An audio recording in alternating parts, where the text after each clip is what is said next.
Live from UBC Studios in Kampala. This is Good Morning Uganda Extra.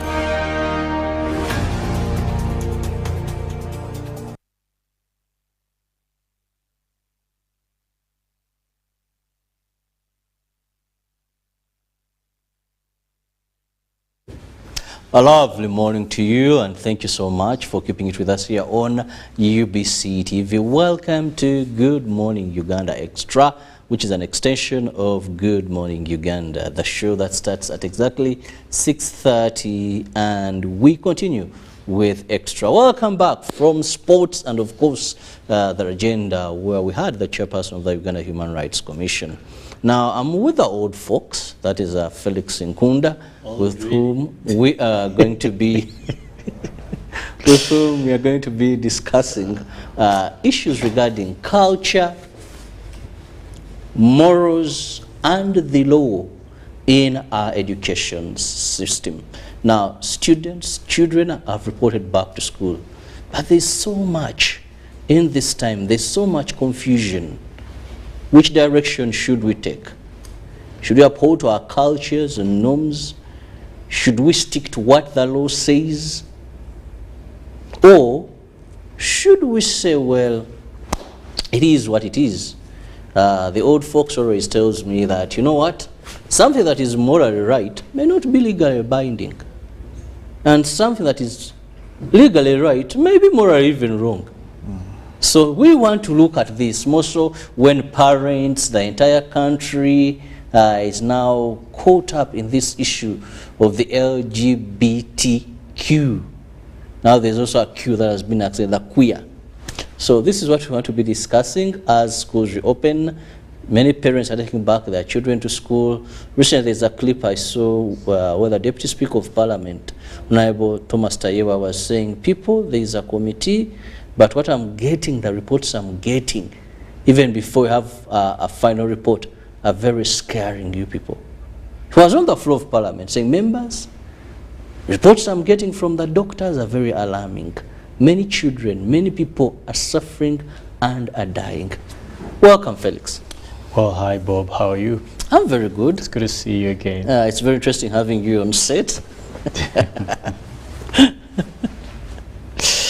Well, it's good to have you as well. The thing is, we are having a very quite controversial topic to have a discussion about. So, but yet very useful and very, very important that discussion is opened up for us to have, majorly as our kids return to school, as we said much earlier. It is also important for all of us as a country to cause awareness and stay awake to the facts that surround us as being true. We must not deal with these issues as ostriches. We must be real to the fact that we have to take on this challenge head on. Just if you did miss, His Excellency Joe Biden, the President of the United States of America, last week released a presser about this same issue. How I wish we would have played just a clip of it. And in his own words, he said, this whole thing is fake. Said it is not possible. In fact, I love if I'm particularly to pick out a couple of words in his own statements, he said, this is unreal recognition of self-esteem that is used by people to hide their fears under the blankets of trying to be what they are actually not. The President of the United States of America, he came out. So, as for us here, we shy to have this discussion. The countries we are saying where it comes from, we are saying they are equally speaking out. To become a problem. So we cannot, and the problem of us being black people is that we have been tainted to be hypocrites. I say this many times, I repeat it. We have failed to find cause of our true own definition and hidden ourselves in trying to call who we are local. Now see what modernization has brought on the plate. So you can imagine. But gladly we are having these discussions, particularly today, Good Morning Uganda Extra, and we are agreeing that it's something we must open a discussion into. Majorly, again, as our dear children, return to the learning institutions. And I love the fact that some people are really taking the bull by the horns. Recently I saw in Entebbe Children's Park being painted with the rainbow colors, but and people the put up came out. people came out and put up Actually, pressure. that's the vigilance we are talking about. We must cause awareness. Truth be told, not many Africans are aware of this vice. Like they don't understand what the hell this is. So we must have a discussion, and an open discussion, not a condemning discussion. The choice will later on lie with whoever listens or whoever gets the knowledge to decide on where they want to fall. But Felix, I also want to, ask this. I'm wondering, why is this movement growing so very fast? I was driving through some street, and I noticed that it seems it is intentional. What are these things? I once saw you with them that they put around, they're like rubber kind of, you put around your Armbands. Armbands. Yeah. And if you've noticed, I met these hawkers that sell, and many of them had them in rainbow colors, even written, I am LGBT. Now there's a Q. There's a Q? Yes, Q stands for queer. What's I don't want to go to explain, lesbian, but the queer, I think they say these are people who want deliberately to change themselves, and they go ahead and either inject themselves to change. They don't only end at the act, but they even go ahead as really trying change the physical appearance. So I thought my eyes were deceiving me. But I asked the guy, he had them and he was selling them very cheaply. And I saw on our streets there are bands and bands of these. And I'm like, the speed at which this movement is growing. I don't think it is that, Robert. In my opinion, we have gotten to a point where it has come close to us, to individuals. This vice has been here for more than 50 years. Let's not pretend. We have had very many stories of this vice. In fact, there is hearsay of this vice in terms of the missionaries. People who read deeper in history will tell you it dates as back as that, when the white man came here. That's presumed they have been the inception of these tendencies of homosexuality. So you can't say it is gaining momentum most recent. It's been around for quite a number of years. The only bitterness most recent has been manifested because it has now come closer to Chirabo. Chirabo, your child, now it is in our bedrooms. You get it? It is easier to talk about it. Earlier it has been easier because it has been far from us. Now this thing, you will hear cases of adults. You get it? There are adults in Kampala, there are adults. But now we are talking about children as early as primary school, as early as nursery. These have become part and parcel of our domestic life. Every channel you tune in, we love watching movies. Personally, I love watching movies. It's one of my sleeping pills. If I fail to sleep, I put in a movie. But there is, out of 10 movies today, there must be a character. Out of 10 movies, 9 of these movies will have a character. Exactly. They're trying to bring it closer. As I've told you, now it is closer to us. Everywhere you turn. Previously, we didn't know that the rainbow symbolizes that, by the way. Not until we have also gotten to know. But everyone, even me, tomorrow you'll find me in a jacket that, and I did ignorantly. But now I am aware. So awareness is what has brought this to light. It's not that it has not been around. It has been around. But also, Felix, may we say we've also become complacent and accepted to live with it. Previously, it wasn't very easy to find a male dressed like a woman, comfortably moving on the streets, a woman dressed, and someone to come up and publicly say, me, I'm gay, and they're okay with it, and And that, now, what you're saying works directly into the tag of our topic. This conflict is what we need to answer. That there has been a manifestation of a true conflict between culture, okay? Talk about ethics or morality, and later on, the law. Okay? That conflict, we must take it head on. Culture, stroke customs, ethics, stroke morals, law, stroke regulations. How do we answer that conflict? Because it is growing day by day. We are telling our children, Omwana, let me take an example here in Uganda. We are saying, a Muganda girl does not do this. But that is all that you can say. Because in as much as it is a customary aspect, it is a cultural aspect, it's not a legal problem.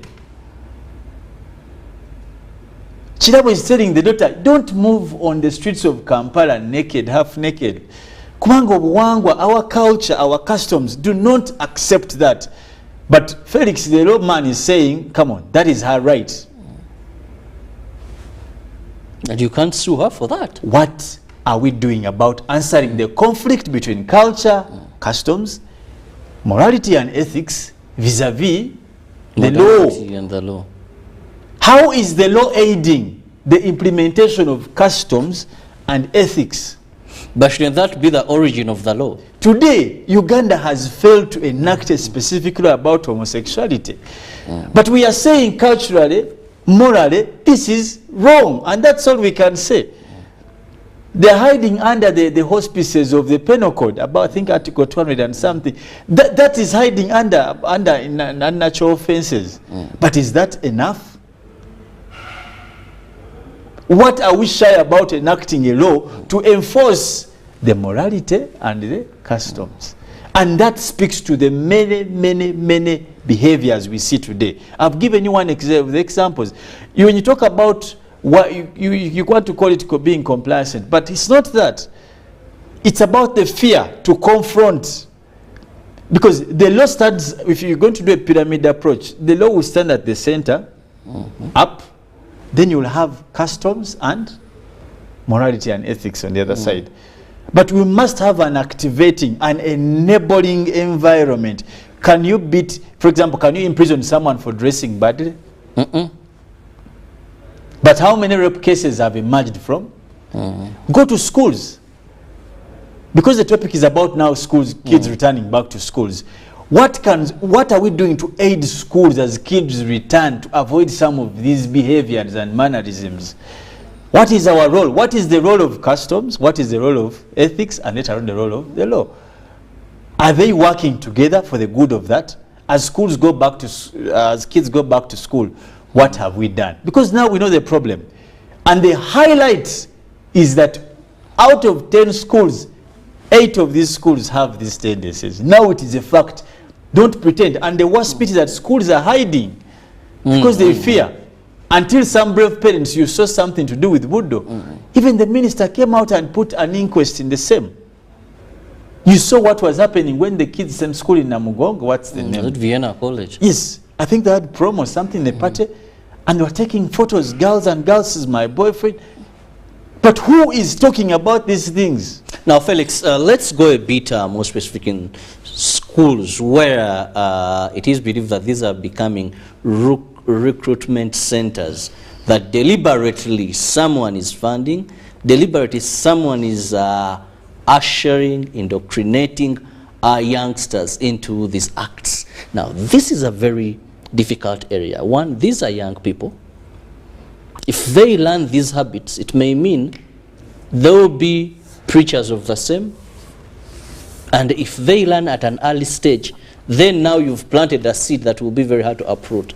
But it is said that this is not accidental, that someone just has a habit and teaches our children, our sons, our daughters to be into this, but deliberately, and someone is funding. Now, we have a number of schools whose sources of funding, that is not an issue.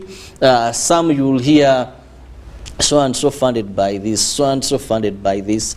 We hear there are some non-government organizations that their sponsors, the people that see their daily activities, are organizations being run by this committee, and they want this to penetrate. So how do we go over this?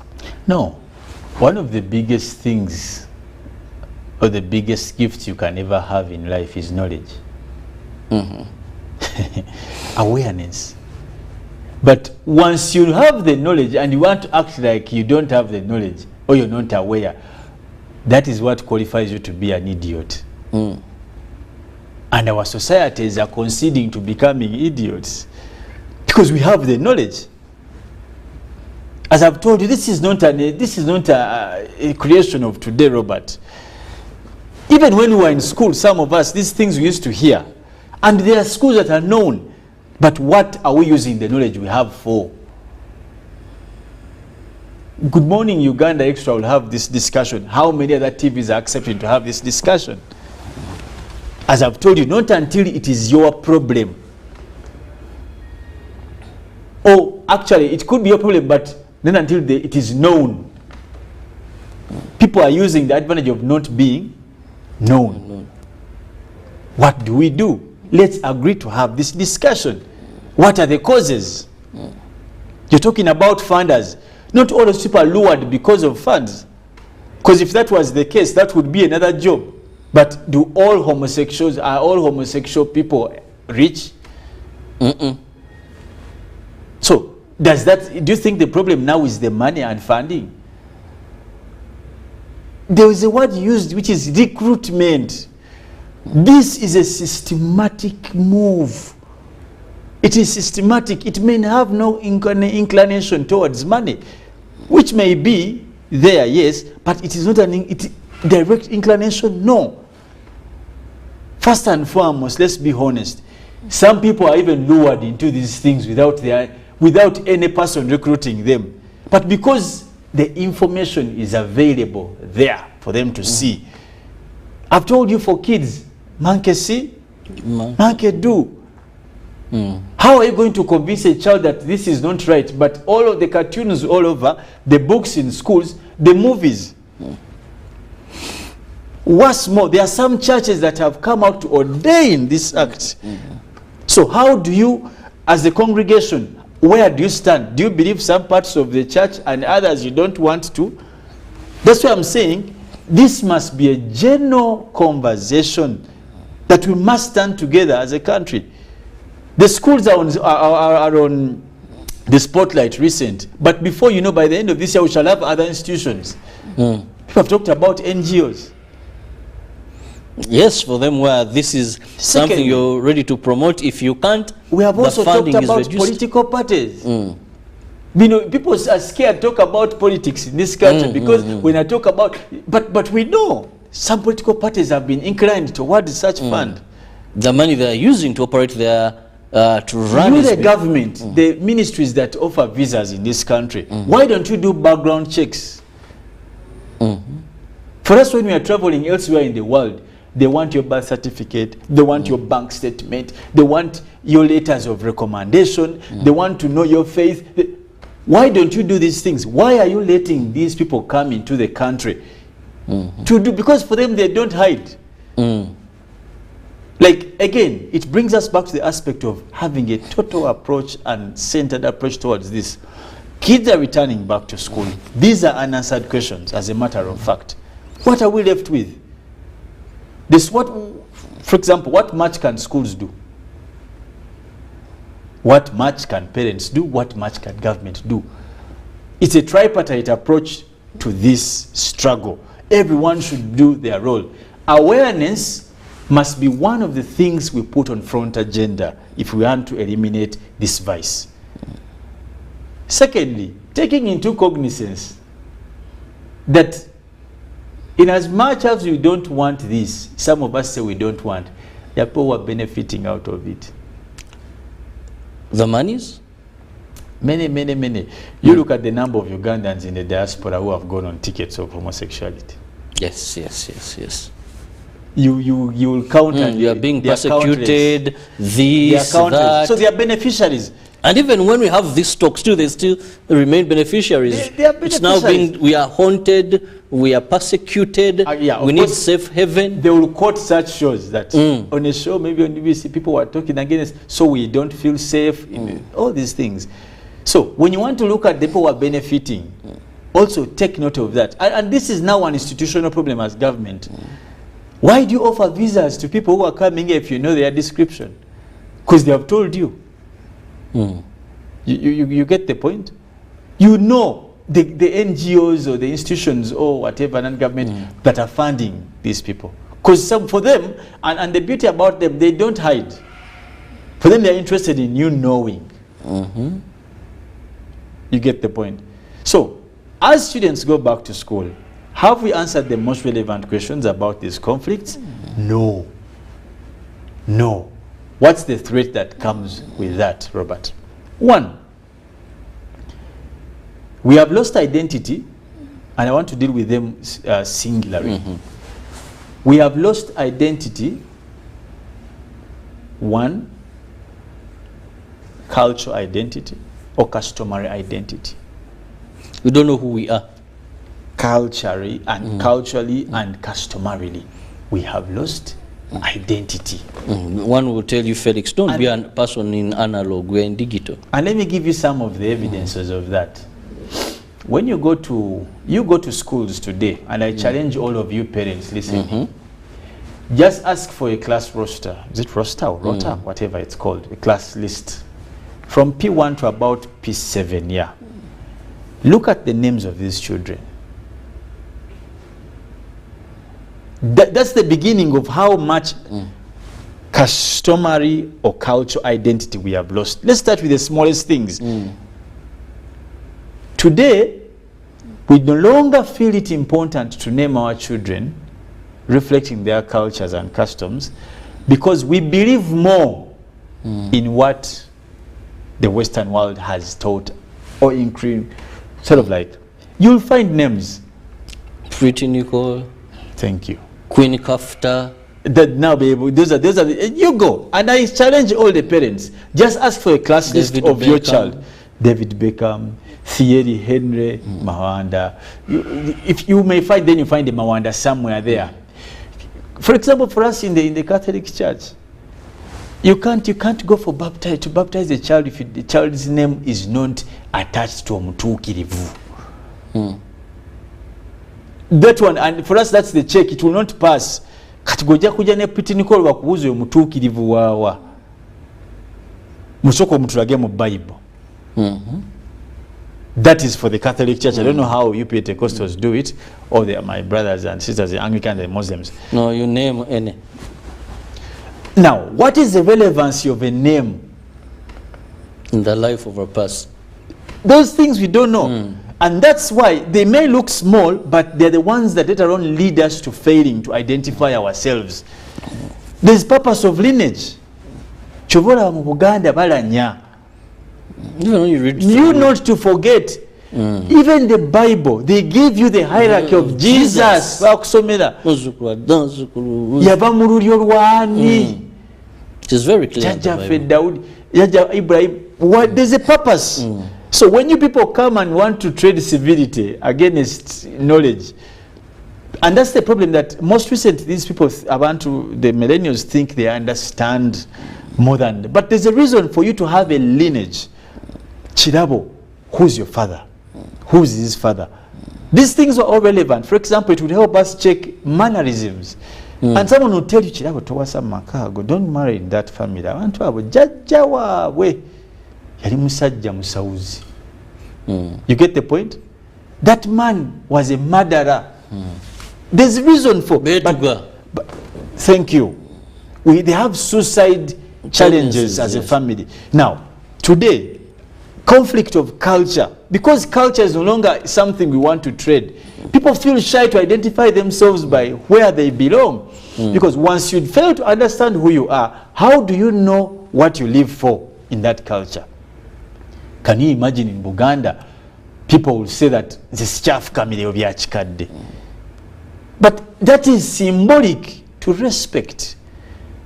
In fact, let me tell you, here in Uganda we know that it is part of training. I remember I'm sorry, let me quote, it wouldn't be a very good authority, but let me use one of the audios of this gentleman called Gashumba. He gave a very good example when I think was talking about the daughter. I don't know, it was all over. But he said, omuwala atawa muzadde w'ekitiibwa. You get it? Talina mulala gwasobola kiwa. And that's the truth. And this is the relevance of culture. And I'm trying to bring like the things that we are missing that lead us to things like that. How do you fail to show respect to your parents and you think you can give it to any other person? Yeah. Culture. That's why in Uganda, I talk about Uganda because it's much of what I know. Yeah, and I've lived my life all here. Now, why you kneel is not because it is an injustice, but it's a symbolic. Now, once we lose all these things, as we erode things like kneeling, greeting, something is others are coming in. You get the point. As these ones go, there's a culture we are taking in. We are exchanging, yes. Which we are glad so for you, if you feel proud naming your child, maybe Joshua, Malik, Malcolm, James, whatever, that child has no identity. But every time a child says Nyonyi Ntono, Muzukuru wa, that alone is psychologically and of course giving them identity. The way it ties you. It ties you to the norms. How are you found putting on earrings with what? You get the point. That is not your lineage. It's not where, and that's why there's something that we say about culture. Actually, even before I go to that, and stupidly, the black person has misunderstood that the white man has their culture, which they're not willing to trade. One of the customs and cultures of the white man is these things for you want to get into. They believe in those things because for them that is their culture. When you go to the Arab world, the Arabs are very smart people. For them, they even hid it into religion. So, as you speak the language, you are praising. That is it. Why do you think when you go to countries like China, the first thing they tell you to do is to learn their languages? But for you here, or Uganda is not even one of an examinable, national examinable languages. To hell with that's being local. We have lost our values in terms of culture, and we have traded them with whatever is being given. Well, Felix, let's go for a short break. When we return, we are still going to be discussing now how do we jump out of this situation where we are, because we must accept that we are faced with this problem. It is with us, it is everywhere. When you move through entertainment places, you see these characters. On social media, just open, the advocates are like advocates. Walk on the streets today, you will see we are having them. Go to our schools. Some parents are just silently handling these problems, but they are battling with victims. Go to schools. Schools are just fearing that if we accept, then we may lose this and that. So they're not addressing the problem, but we return with what possibly could or can or should be done.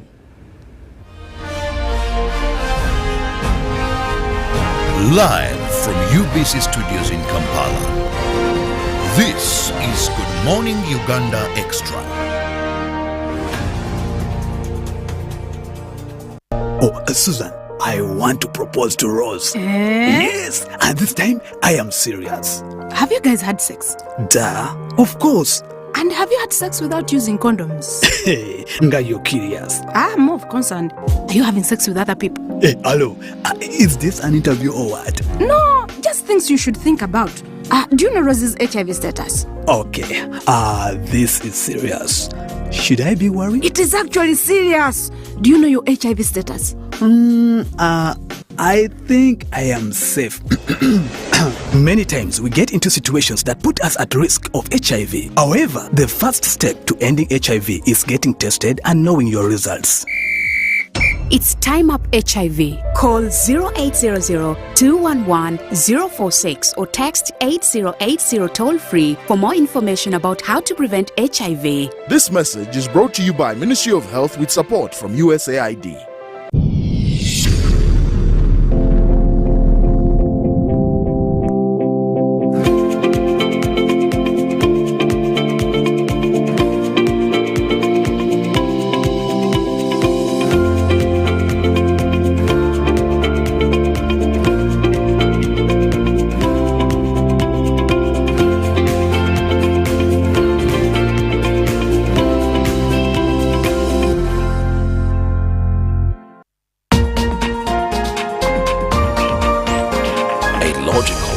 deeper conversation. How many teachers in Uganda did you consult? But there's a mistake we are making. Which is good. Which is good. Which is good. Which is good. We went to this school, we ran it to Western, we ran it to Northern, we ran, then you come. Isn't that an achievement? Objective and non-partisan. Honorable Minister, there were a number of points. I want to start with you. Straight from the hearts of open-minded men and women. Money tends to move faster at night.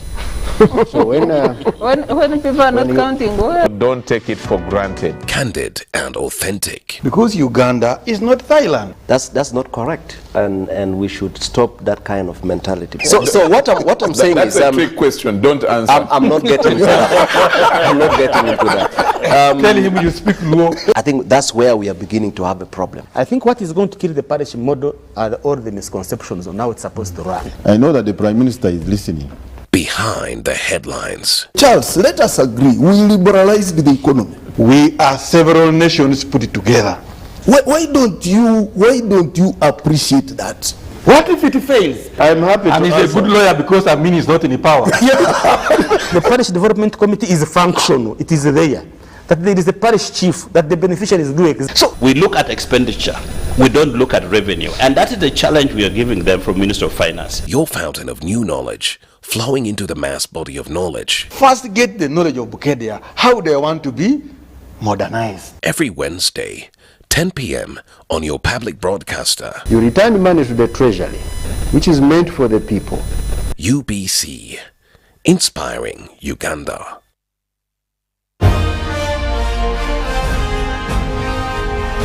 Live from UBC Studios in Kampala. This is Good Morning Uganda Extra.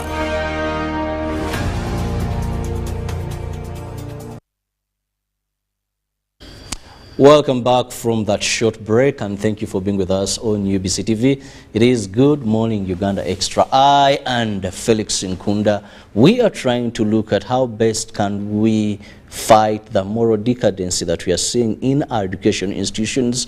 That is the LGBTQ community that is increasing.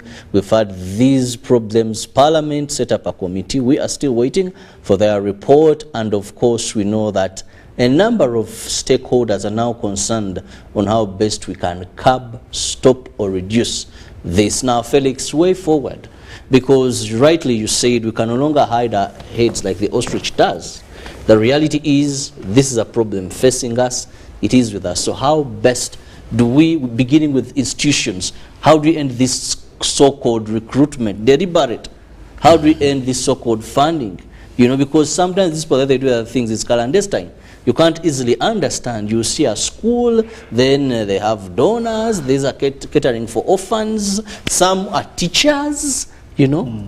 It becomes very complicated. Well, I think the first thing to be done is we need to have a law.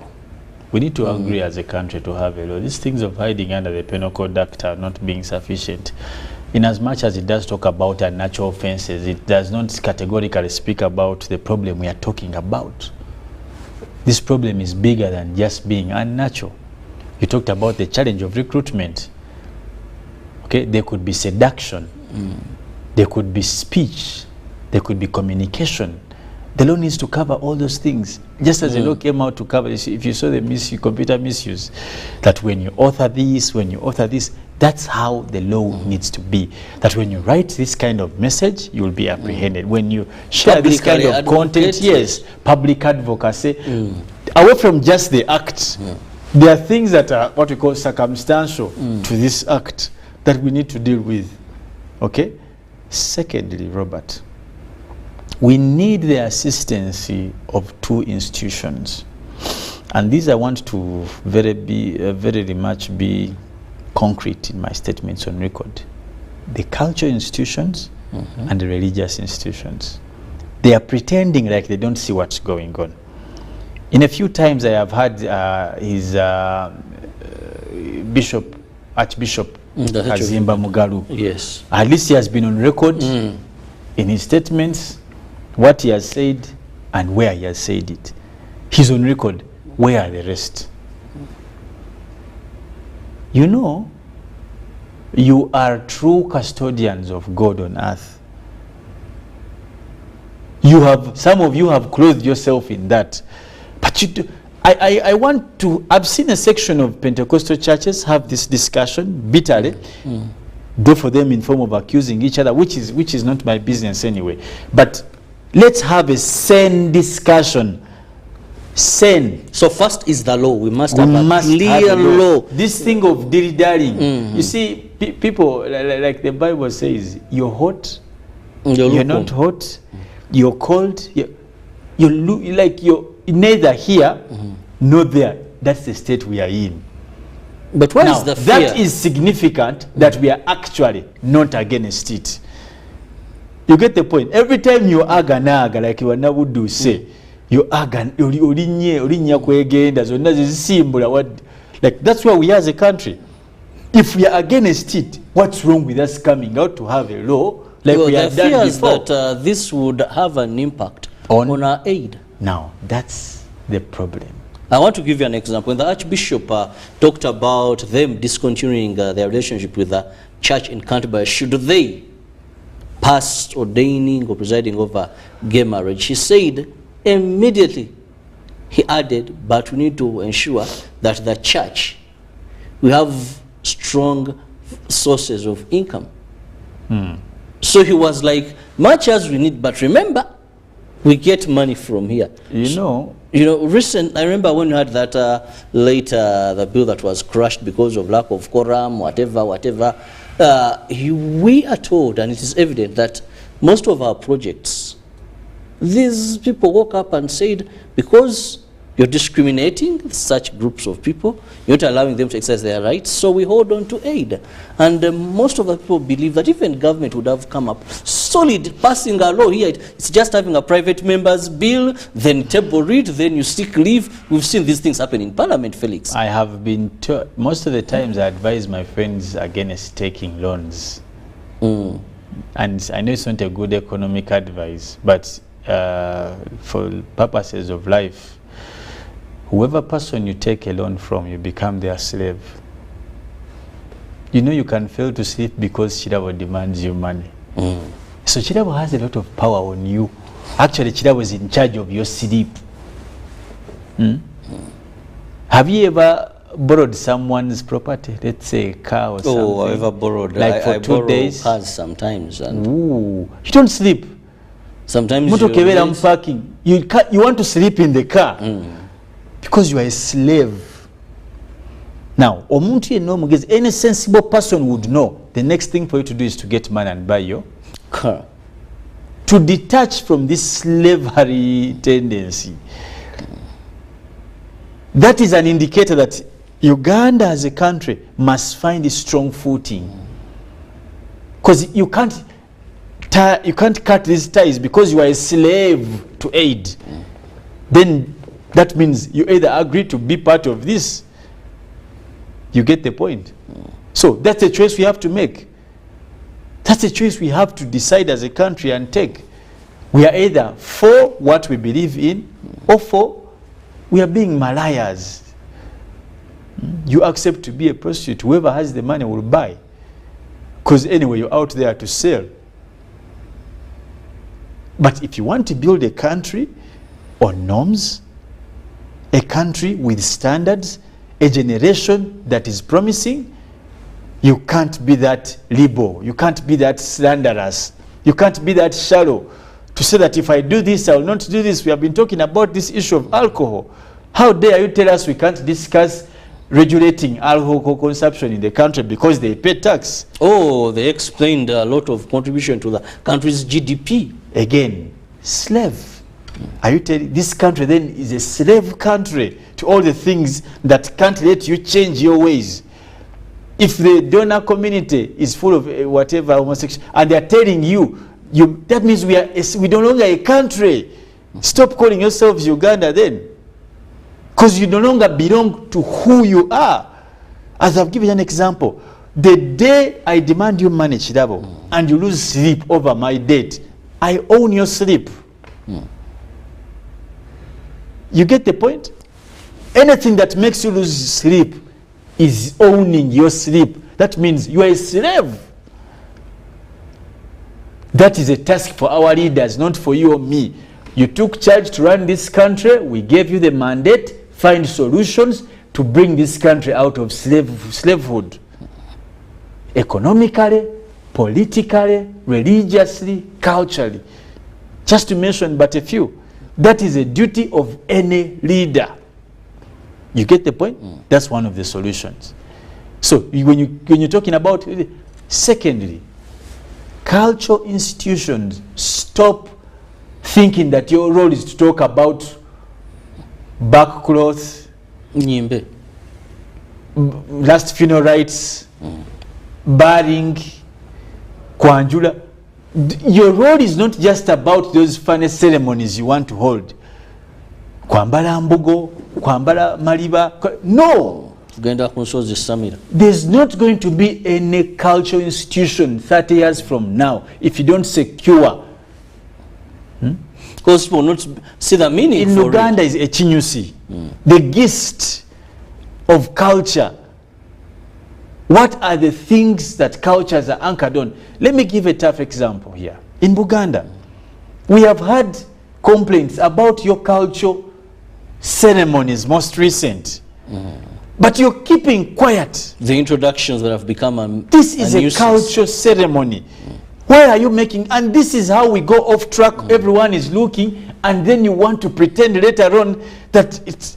Actually, Felix, I saw, just a moment, how dare you, in fact, like directly about this topic, kumukulu ogwa Buganda, nemuleta basenga abasajja, bakazanyirizi. Don't be stupid. This is how things start. The people who are sitting in the bidaras or the tents, what are they seeing? You're seeing a man dressed as basenga bajebabuze, a man forcing olubina, they are walking, wagira, obulevu, like, and you're all there laughing. But this is a man dressed in a gomesi, a women attire, on a cultural function. And no one is saying anything. That's not entertainment. Penetrating. That is symbolic. Busenga se bank. How can you be a singer with it? Let's not dilly-dally. And I respect him. He's a colleague. He has worked here before with due respect. But what is that? Senga nyonyi intono. Over my dead body. But it comes on a cultural function. Now they're even bringing in the young kids. When they grow up, how do you tell them that you did then, or what you saw your father do is wrong? Cultural institutions, you're sleeping on job. You're focusing on backcloth. You're focusing on keeping places where the dead are buried. The dead are dead. How do you save the generation? This is the life of these cultural institutions. Banabana weta baga makacha so let's get these generations are going to grow and they see no value. This generation in preserving what them, they see is what they take to do the many truth. Will tell you, what does it benefit me to be? What does it benefit me? What has this done in my role? You know, things are all running on the opposite, and we are accepting like in this. Uganda we have the Chisakati for Madam Mama Navagereka. But who talks about it? It's a very powerful tool. Who talks about it? But you see bloggers, all of them full of Buganda names. No one talking about, but you know they're talking about, they are attacking the kingdom, they abuse the Kabaka, they abuse Museveni, they abuse his son, they abuse his family. Before you know, 20 years from now, the king will be slapped. The king will be slapped. Whoever will be there 50 years from now, because of this culture, the lack of cultural values. We think it's a normal thing. I told you last time we were in court, someone threw a bottle to a judicial officer. How dare you? You wanted to lynch the magistrate. But those things start from somewhere. Secondly, Robert, we talked about cultural institutions. Check yourselves. These things happen in your backyards, and you want to come for us here and pretend. That's not useful. Speaking about it, let's see the actions. Let's get back to the roots of our culture, because that's the only thing that we actually own. It's the only thing we own. Even if you become a professor, you become a what? The only thing you own solidly is your culture, because that's your true identity. Come to the second one. Lastly, Robert, as I conclude. Religion. Religion. If you want to deal with these things of homosexuality and other challenging behaviors, our kids have gone back to school. Very few schools are inclined towards cultural institutions, but many schools are inclined towards religious institutions. Yes. In fact, let me tell you, my late grandfather, his soul rest in peace, Honorable Rubowa, used to tell me as a young man that when it's time for you to create a home or construct your house, look out for three things. One, church. Make sure you build close to a Catholic church. Two, a hospital and a school. And that's why he told me, for me, that's why I built in Rubaga, in Musigula. The hospital is near. The church, the church is near. And the schools. Because that was our cycle. We went to the church Rubaga, then you go to Rubaga boys, there is Rubidi, there is Rubaga girls, there is then Rubaga hospital. I think that was the analogy. Because most of the religious institutions also use that approach. But when today you check, and I'm not going to mention schools, the biggest inception of these vices are in religious schools. You can come and challenge me on that. The biggest inception of these homosexuality behaviors are in religious schools. So who is fooling who? Who is fooling who? And there are sacred things you don't talk about. They are there, they are known, they are there. If you don't want to talk about this discussion, then Mugume, just be ready to buy Pampers. Pampers for your sons and daughters. Let them be sodomized and take Mugume. If you don't want to discuss these things, if you feel you're shy or you feel you lose, but if you want to cure this vice and cure this generation, save it to build this nation, you must attack these discussions head on. Pretense is not going to help us, but we need to have a common ground to discuss ways forward. Lastly, we must also agree that our discussion is not just about condemning. We want to educate. Some of these people don't know what they are doing. And that's a matter of fact. Yes, some people go into these things they talked about money, but it's about money. But what will happen to you later? God bless you. Well, thank you, Felix. It's been interesting having the old folks with me here. And of course, my appeal would go to government. Most when it comes to the legal framework, we need a clear, well-stipulated law that properly indicates from spreading information that is promoting, that properly talks about literature. We need a law that we can stand firm and know this is how we hold these people accountable. But also for the parents, parenting never ends, because even when you're in your grave, the acts your children will do, we shall still refer to you. Look at so-and-so's daughter, look at so-and-so's son, look at so-and-so's, and many times a person will tell you that it's a very big insult. Someone says, I don't blame you for your actions. No matter who has done, their family. So parents, let's fight this. Let's speak to our children. Let's be open. Let's not lie to them. Let's not pretend. Let's ensure we tell them this is an evil. We must fight. We must condemn. And never should they be party to things like that. Have a lovely day. Catch you tomorrow. God willing, good morning.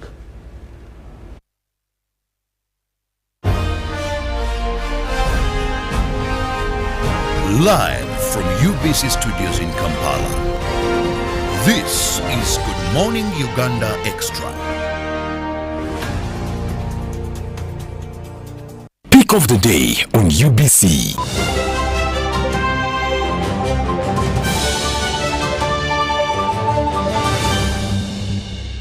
was brought to you by Get away with MTN Momo Advance. Momo Advance tops up your Momo